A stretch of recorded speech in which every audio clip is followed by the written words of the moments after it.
와, 드라마 김부장 진짜 액션 제대로인데요. 1화 엔딩에 빗속 액션이 시작인 줄 알았지만 2화에서도 눈을 뗄 수가 없었습니다. 특히 오민절 아지트를 박살내는 장면은 소지섭 배우 특유의 묵직한 액션이 제대로 살아있었는데요. 화려하게 폼을 잡는 액션이 아니라 상대가 덤비는 순간 바로 급소를 치고 벽에 꽂아버리고 다시 못 일어나게 눌러버리는 실전형 액션이라 더 무섭게 느껴졌습니다. 그리고 2화 엔딩 김부장이 경찰서에서 모든 것을 잃은 사람처럼 체념하고 있던 순간 압수된 휴대전화 화면에 뜬 세 글자 우리 딸, 그 전화를 받기 위해 경찰들을 순식간에 제압하고 떨리는 목소리로 민진이라고 묻는 장면은 정말 심장이 내려앉는 느낌이었죠. 지금부터 김부장 2화 핵심 내용과 원작 웹툰과의 연결점, 그리고 3화 예고까지 빠르게 정리해 보겠습니다. 구독, 좋아요 잊지 마시고 바로 시작할게요. 먼저 2화는 김부장의 과거에서 시작됩니다. 강원도 천산부대 시절 김부장은 전역을 원하고 있었습니다. 하지만 국가는 코드네임 66이라는 위험한 전력을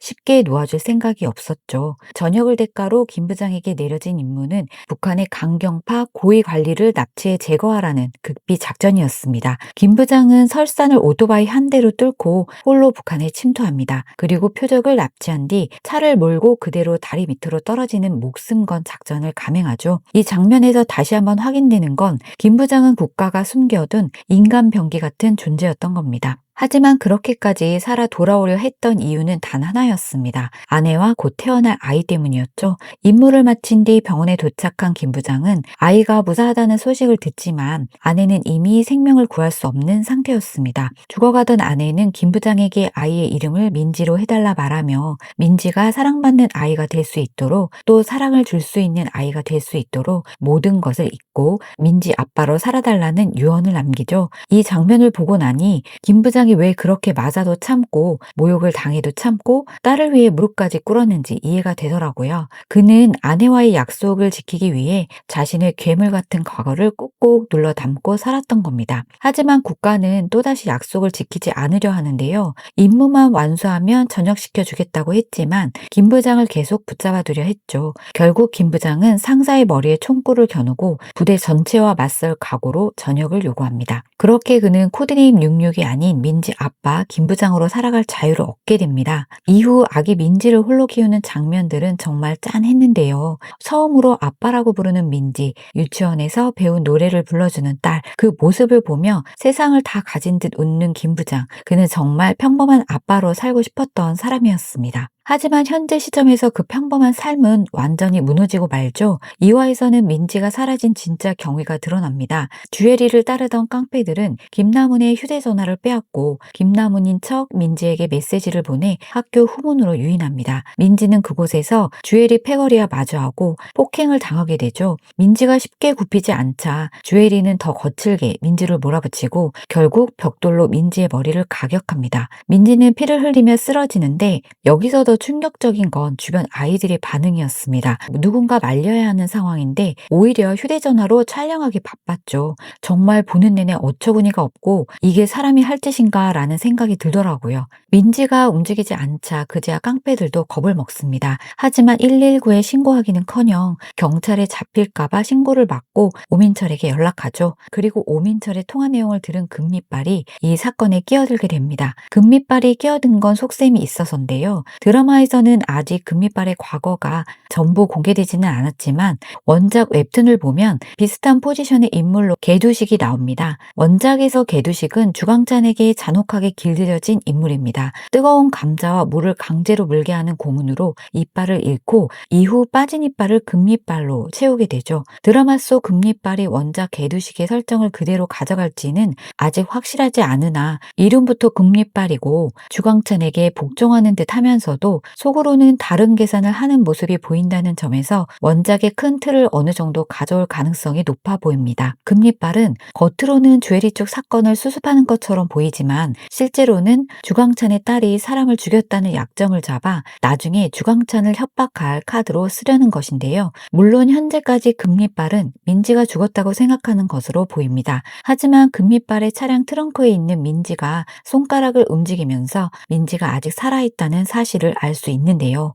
한편 김 부장은 딸을 찾기 위해 추적을 시작합니다. 깡패에게 오민철의 행방을 알아낸 김 부장은 오민철의 아지트로 향하죠. 그곳에서 오민철은 돈을 갚지 못한 사람을 협박하며 심지어 그 딸의 장기까지 적출하려 하고 있었습니다. 장기 적출 직전 김 부장이 도착하고 김 부장의 참교육이 시작되는데요. 김 부장은 상대가 어떻게 덤벼올지 이미 아는 사람처럼 움직이죠. 어디를 때리면 제일 아파하는지 정확히 알고 있습니다. 한 명을 제압하면 바로 다음 사람에게 움직이고 칼이든 야구 배트든 김 부장 앞에서는 아무 의미가 없습니다. 복잡하게 설명할 필요도 없었습니다. 그냥 덤비는 족족 박살났습니다. 진짜 화면을 뚫고 나오는 그 압도적인 타격감에 무릎을 탁 치게 되더라고요. 순식간에 모두를 제압한 김 부장은 오민철에게 민지의 위치를 묻습니다. 하지만 오민철은 끝까지 김 부장을 조롱하죠. 그러자 김 부장은 500원짜리 동전을 꺼내 두 손가락으로 가볍게 구겨버리는데요. 동전을 그렇게 구기려면 도대체 얼마나 힘이 센 걸까요?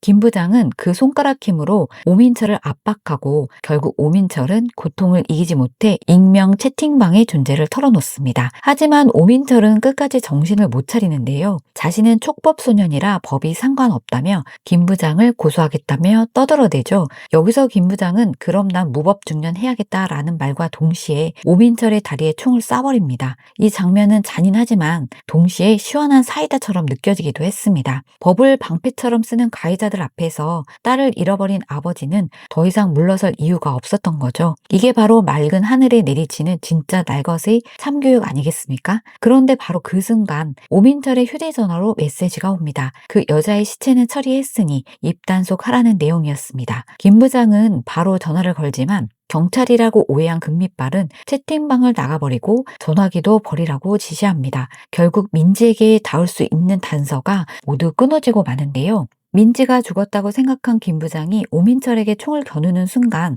경찰들이 들이닥치고 김 부장은 순순히 체포됩니다. 한편 박진철이 술집에서 싸웠던 영상이 인터넷에 유포되면서 박진철뿐만 아니라 김 부장과 성한수의 모습까지 노출됩니다. 이 영상을 본 동네 세탁소 사장의 표정이 심상치 않았죠. 평소에는 김 부장에게 친근하게 말을 걸고 민지에게도 살갑게 굴던 옆집 아저씨 같은 인물이었지만 이 장면을 보면 단순한 이웃은 아닌 것 같습니다. 김 부장을 감시해온 인물일 가능성이 높아 보이는데 다만 지금 분위기상 악한 쪽이라기보다는 김 부장의 신분을 알고 지켜보던 감시자나 보호자 쪽에 가까워 보인다는 생각이 들더라고요. 더 큰 문제는 북한에서도 그 영상을 봤다는 겁니다. 북한 감시실에서 김 부장의 얼굴이 포착되고 그들은 죽은 줄 알았던 1급 수배자 김 부장이 살아있다는 사실을 확인합니다.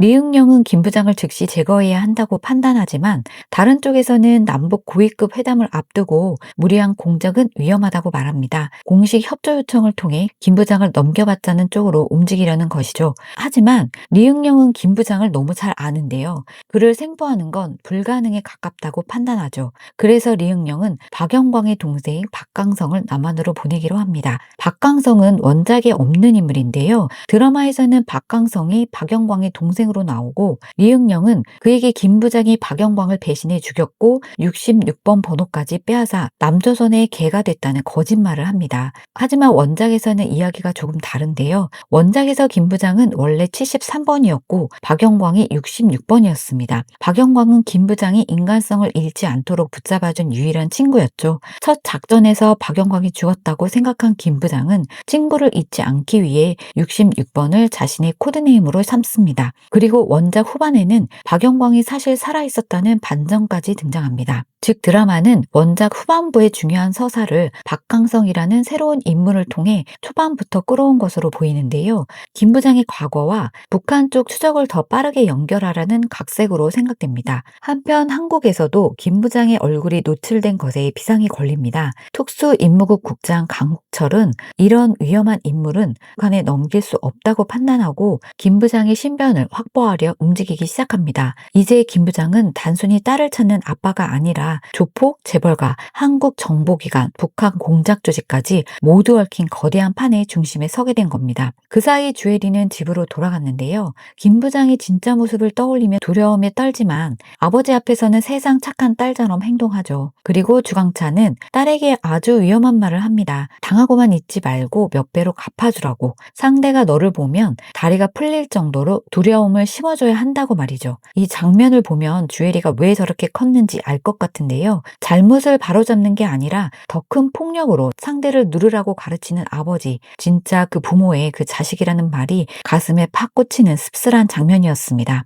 또 다른 축에서는 박강성이 남한으로 들어옵니다. 김 부장의 위치를 알지 못한 박강성은 박진철이 있는 경찰서로 향하고 구치소에 갇힌 박진철에게 66의 위치를 묻습니다. 당연히 박진철이 쉽게 말할 리 없죠. 박강성은 급히 빠져나가고 김 부장이 위험하다는 걸 직감한 박진철 역시 소동을 만들어 구치소를 빠져나옵니다. 그리고 같은 시각 김 부장은 경찰서에서 조사를 받고 있습니다. 경찰이 김 부장의 지문을 조회하려 하자 화면에는 접근 금지 표시가 뜹니다. 그만큼 그의 신분이 국가 기밀이라는 뜻이죠. 그때 김 부장의 휴대전화가 울리고 핸드폰에는 우리 딸이라는 이름이 뜨는데요. 그 순간 민지가 살아있을지도 모른다는 희망이 생긴 김 부장은 순식간에 경찰들을 제압하고 전화를 받아듭니다. 그리고 떨리는 목소리로 민진이라고 부르며 이화가 끝나는데요. 공개된 사마 예고를 보면 민지가 살아있다는 희망을 붙잡은 김 부장은 성환수를 찾아가 도움을 요청합니다. 추적당할 걸 알면서도 다시 민지에게 전화가 올지 몰라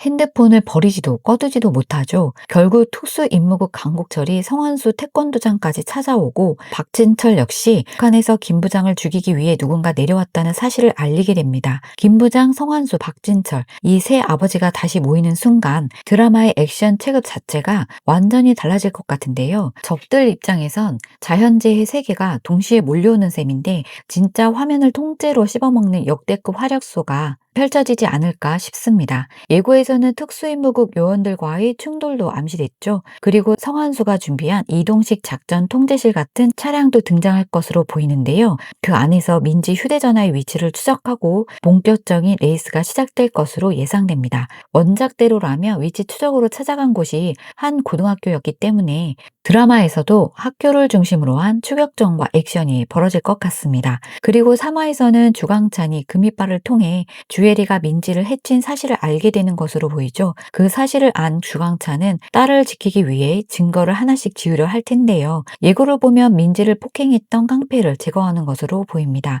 결국 3화는 김 부장의 추적, 특수임무국의 신변 확보, 북한에서 내려온 박강성의 위협, 주광찬의 증거인멸, 그리고 살아있는 민지의 행방까지 동시에 터지는 회차가 될 것 같습니다. 스토리 라인업만 봐도 벌써 심장이 쫄깃해지는데요. 평범해 보이는 아버지의 인내를 절대 약함으로 착각하지 말 것. 이화는 그 말을 제대로 증명한 회차였습니다. 김 부장은 지금 딸을 찾기 위해 다시 괴물이 되고 있습니다. 하지만 중요한 건 그는 괴물이 되고 싶어서 돌아온 게 아니라는 거죠. 민지 아빠로 살고 싶었던 사람이 민지를 지키기 위해 어쩔 수 없이 다시 코드네임 66의 얼굴을 꺼낸 건데요. 과연 민지는 무사히 살아 돌아올 수 있을까요? 그리고 김 부장, 성환수, 박진철의 아재 어벤져스는 어디까지 폭발하게 될까요? 오늘 리뷰는 여기서 마치겠습니다. 오늘도 시청해주셔서 감사합니다. 구독, 좋아요는 영상을 만드는데 큰 힘이 됩니다. 구독, 좋아요 꼭 부탁드립니다.